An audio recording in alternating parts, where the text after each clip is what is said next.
से सुनिएगा। शायद शिव महापुराण के माध्यम से अभी तक ये बात सामने नहीं आई, पर शिव पंचायत कथा में आ रही है। तो सावधानी से सुनना।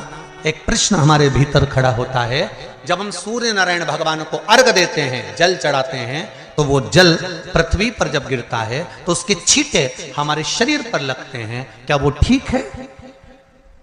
क्या वो श्रेष्ठ है? तो शिव महापुराण की कथा कहती है, जब हम सूर्य को अर्घ देते हैं, सूर्य को जल चढ़ाते हैं, वो पानी जब पृथ्वी पर गिरता है, उसके छींटे हमारे शरीर पर लगते हैं, तो वो श्रेष्ठता का भाव निर्मित करते हैं। वो गलत नहीं हो सकता। कारण अब वो भी समझ लीजिए।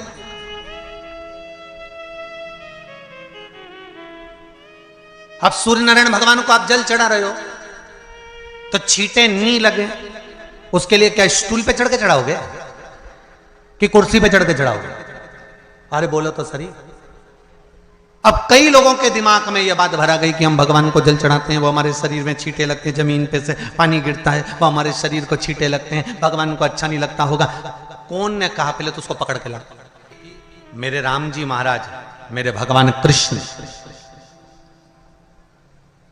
बड़े बड़े संत, साधु, सन्यासी, तपस्वी, साधक, उपासक जितने भी हुए, जिन्होंने सूर्य की आराधना करी, इन्होंने टेबल पे चढ़कर या कुर्सी पे चढ़कर जल नहीं चढ़ाया। इन्होंने पृथ्वी पर खड़े होकर ही, क्योंकि पृथ्वी तत्व के देव हैं शिव। जब हम मृत्यु लोक पर खड़े होकर, पृथ्वी पर खड़े होकर भगवान शंकर का भाग पृथ्वी तत्व को धारण कर कर जल को हाथ में लेकर जब समर्पित करते हैं, और जो जल नीचे गिरता है वो शरीर पर अगर लगता है तो हमको उसका आशीर्वाद ही प्राप्त होता है, दोष नहीं लगता। पर लोगों ने इसको विपरीत कर दिया। कि कौन ने विपरीत करा? कई लोगों ने इसको विपरीत कर दिया। कौन ने विपरीत करा? तो जो दूसरे धर्म के लोग होते हैं, जिनको हिंदू धर्म से नफरत होती है और जो हिंदू धर्म की पूजन, सेवा, अर्चना को समाप्त करना चाहते हैं, वो धीरे धीरे धीरे धीरे कहने लगे कि सूर्य को जल चढ़ाओगे तो शरीर में लगेगा, शरीर में लगेगा तो दोष लगेगा। इसको कह कहकर घर घर में सूर्य को जल चढ़ाना लोगों ने बंद कर दिया कि आप जल चढ़ाएंगे तो दोष लगेगा, शरीर पे छींटा लगेगा, शरीर को ऐसा लगेगा। ये दोष नहीं है। कितनी सुंदर बात है महाराज। सूर्य नारायण भगवान को जब जल चढ़ाया जाता है, हाथ सिर से 8 इंच की दूरी पर होना चाहिए। जम के बोलिए, सिर से कितना ऊंचा होना चाहिए? 8 इंच ऊपर अपना हाथ होना चाहिए मस्तक से सूर्य को जल चढ़ाते समय। और ना चांदी का, ना स्टील का, ना लोहे का, ना प्लास्टिक का, ना कांच का, ना सोने का कोई बर्तन, ना कांसे का, ना एल्युमिनियम का, ना पीतल का, केवल एक पात्र होना चाहिए, वो है तांबे का। काय का पात्र होना चाहिए? तांबे का पात्र। और सूर्य नारायण भगवान को जब 8 इंच ऊपर तुम्हारा हस्त है, और जब हम सूर्य को जल चढ़ा रहे हैं, कैसे जल चढ़ाना है वो भी समझ लीजिए। अगर कोई कैंसर का मरीज है, जिसके चेस्ट में कैंसर आ गया हो, लेफ्ट में, राइट में कहीं पर कैंसर आ गया हो, या कोई गठान आ गई हो, तो महाराज आप जल चढ़ाते समय उस जल की धार को सूर्य भगवान को जब चढ़ा रहे हो, तो धार आपकी गठान की ओर जाना चाहिए, जिससे सूर्य की किरण उस जल में से आपके उस स्थान पर पड़े, उस जगह पर पड़े जहां पर गठान है। महाराज आप लगातार जल तो चढ़ाना चालू करो, अच्छे अच्छे डॉक्टर फेल हो जाएंगे और कह देंगे गठान ठीक हो गई। आपका लीवर और किडनी गड़बड़ कर रहा है, आप प्रतिदिन, आपका स्वास्थ्य गड़बड़ रहता है, आप प्रतिदिन ये ज्योतिष शास्त्र के अंतर्गत, रत्न शास्त्र के अंतर्गत, ये रत्न शास्त्र, ज्योतिष शास्त्र, रंग शास्त्र जो हमारे यहाँ है, रंगों के हिसाब से ये जितने रत्न होते हैं, माणिक हुआ, सोन, मोती हुआ, नीलम हुआ, मूंगा हुआ, पुखराज हुआ, ये क्यों कहते हैं ये पीला है, ये सफेद है, ये नीला है, ये लाल है, इसको शरीर में क्यों पहनाते हैं? उसका कारण होता है कि जब शरीर में पहनते हैं, सूर्य की किरण उसमें पड़ती है, हमारे शरीर पर वो कलर का इफेक्ट पड़ता है, उस कलर को शरीर पर लगता है, और शरीर पर लगता है तो हमारा शरीर धीरे धीरे, हमारी जो इंद्रियां हैं वो सही होने लगती हैं, काम सही होने लगता है। तो आप कहते हो ना सब, मैं कौन सा नक पहनूं, मैं कौन सा मोती पहनूं, मैं कौन सा पुखराज पहनूं, मैं कौन सा नीलम पहनूं, वो ज्योतिष शास्त्र के अंतर्गत, रत्न शास्त्र के अंतर्गत जितने रत्न हम पहनते हैं ये केवल उस किरण के लिए ही तो पहनते हैं कि जो सूर्य की किरण मिले, उस किरण का प्रभाव हमारे शरीर पर पड़े। तो इन सबसे अच्छा है कि सुबह शंकर भगवान का नाम लो, तांबा का लोटा में जल भरो, 8 इंच ऊपर सिर से हाथ होना चाहिए, और सूर्य नारायण भगवान का दर्शन साधारण नहीं, जो जल तुम चढ़ा रहे हो वो जल की जो धार आ रही है उसमें सूर्य का दर्शन होना चाहिए, तो कैंसर की बीमारी कभी नहीं हो सकती। लीवर, किडनी, हार्ट, आपके हार्ट में अगर तकलीफ है, डॉक्टर ने कह दिया कि इसमें नस चोक है, आपको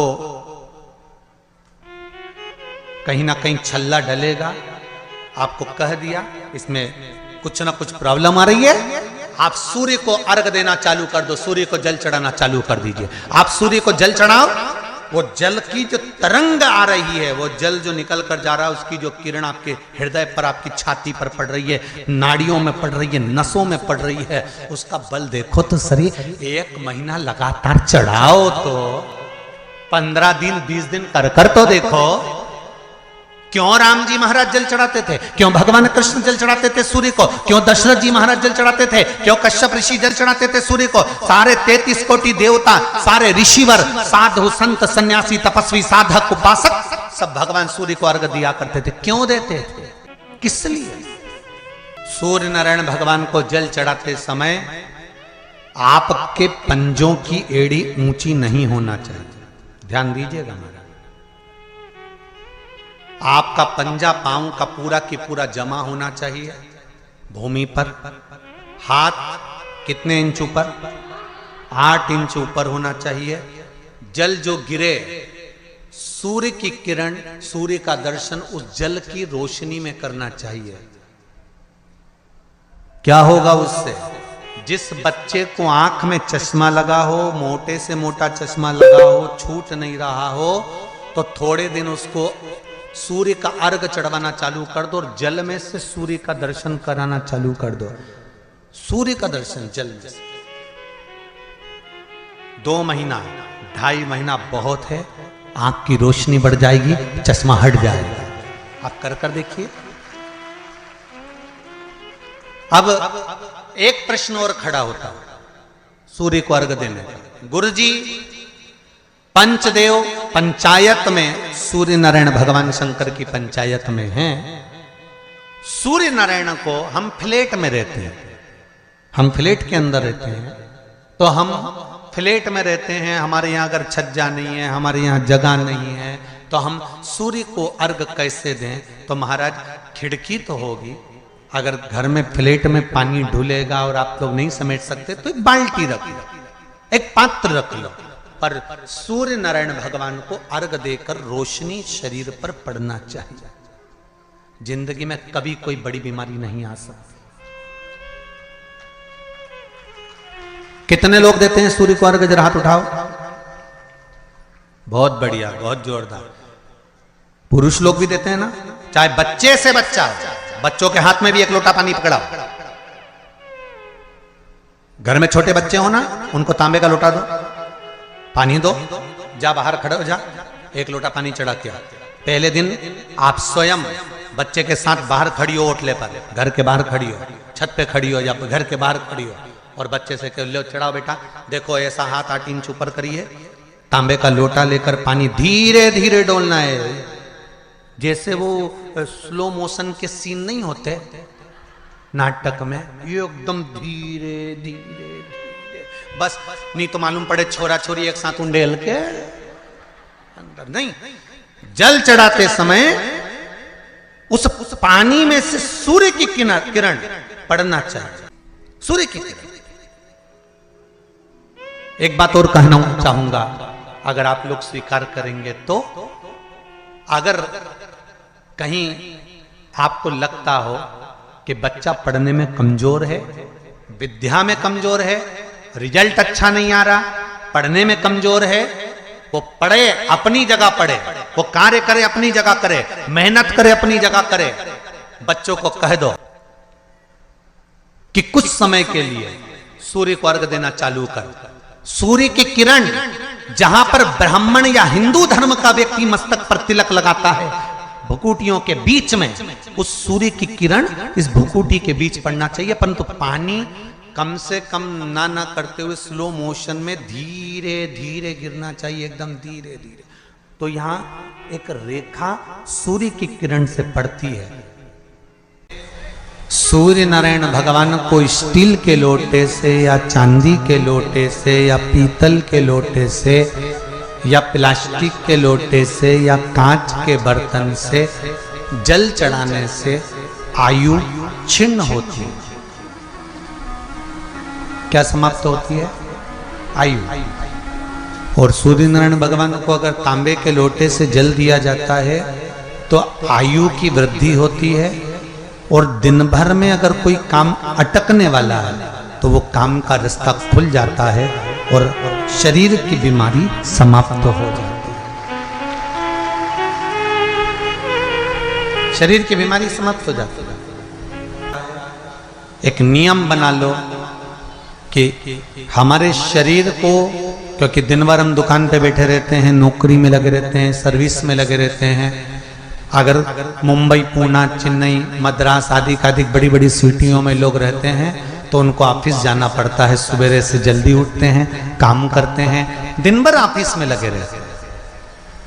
व्यापार करने वाला व्यक्ति व्यापार करता रहता है, नौकरी करने वाला व्यक्ति नौकरी करता रहता है, धंधा करने वाला व्यक्ति धंधा करता रहता है, ठेला चलाने वाला, गाड़ी चलाने वाला गाड़ी चलाता रहता है। घर की माताओं को एक नियम चालू कर देना चाहिए।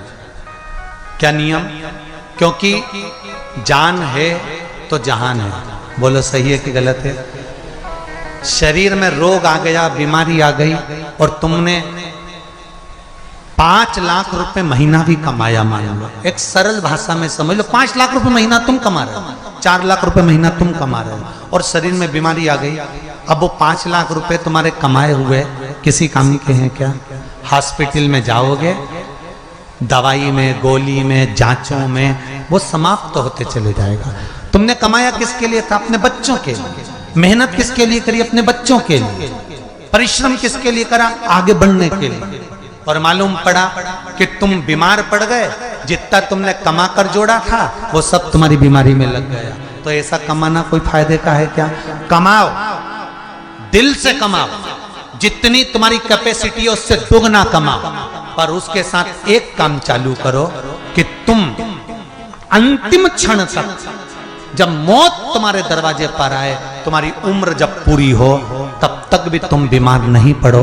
उसके लिए एक काम चालू कर दो, हमें तांबे के लोटे में पानी भरना है, सिर से 8 इंच ऊपर रखना है, सूर्य को अर्घ देना है, और जो पानी नीचे गिरेगा उस पानी में से सूर्य का दर्शन करना है। वो पानी जब हमारे शरीर के इस हृदय रेखा के सम्मुख से, इस कपाल रेखा के बीच में से, मध्य से उस पानी की धार जब सूर्य की किरण देगा तो हमारे शरीर में कोई बड़ी बीमारी, ना कैंसर, ना लीवर, ना किडनी, कोई अटैक पटैक आ ही नहीं सकती।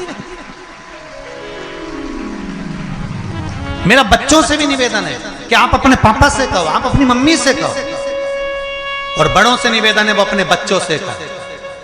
बुजुर्ग माताओं से निवेदन है, अगर आप अपने बच्चों को सुखी देखना चाहती हो, बीमारी में पैसा नहीं लगाना चाहती, आप अपने बच्चों को अंत समय अपनी आंखों से उसको तड़पता हुआ नहीं मरना देखना चाहती, तो सूर्य को अर्घ देना चालू कर दो।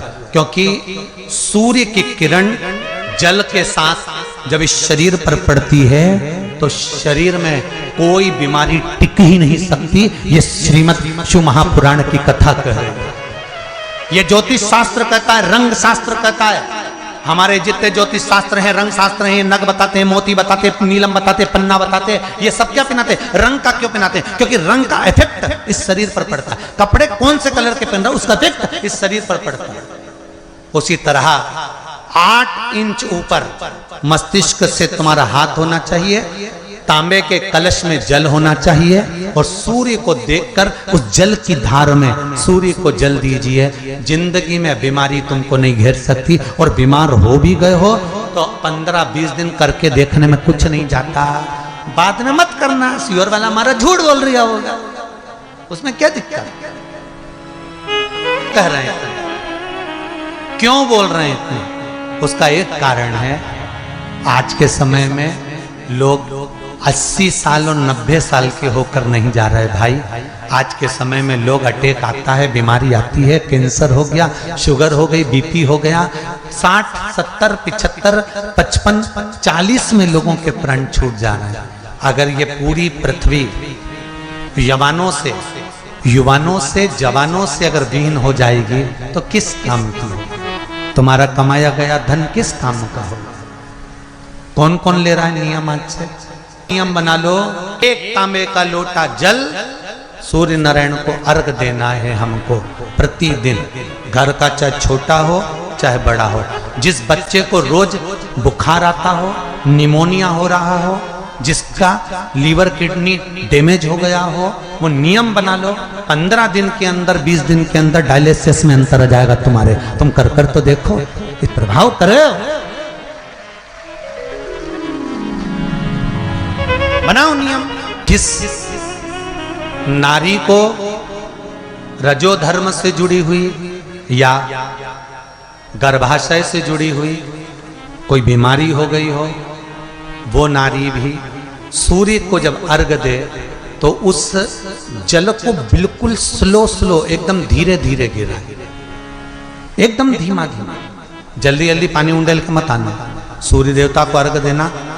हो सकता है तुम लोग इसलिए भी नहीं दो कि लोग हंसेंगे, शर्म करेंगे, तो दुनिया हंसे, जब हॉस्पिटल में पड़े रहोगे तब नहीं हंसेंगे कि कमा कमा के मर गया, ले यहीं छोड़ दिया। जब भी तो लोग हंसेंगे।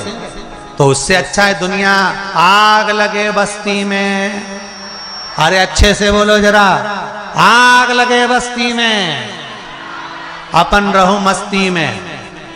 और एक निवेदन हो रहे, जो ये बात कही है इसकी क्लिपिंग आप काट लेना और सारे के व्हाट्सएप पे भेज देना। 1 लोटा तांबे का जल सूर्य नारायण को देना है इस शरीर के लिए, क्योंकि हमने परिवार के लिए बहुत करा, अब अपने लिए करना है। कोई पैसा लग रहा है? अरे बोलते जाओ। सियोर वाले महाराज ने तुमसे धन मांगा? नहीं। पैसा मांगा? नहीं। इसमें तुम्हारे अगर प्राण बचेंगे तो सियोर वाले महाराज का कोई भला होगा? नहीं। भला किसका होगा? तुम्हारी पत्नी का सौभाग्य अमर होगा, तुम्हारे बच्चों का पिता उनके सामने होगा और माँ उसके सामने होगी। तुम्हारे लिए करना, या हमारे को कुछ नहीं चाहिए, तुम तो तुम्हारे लिए करो।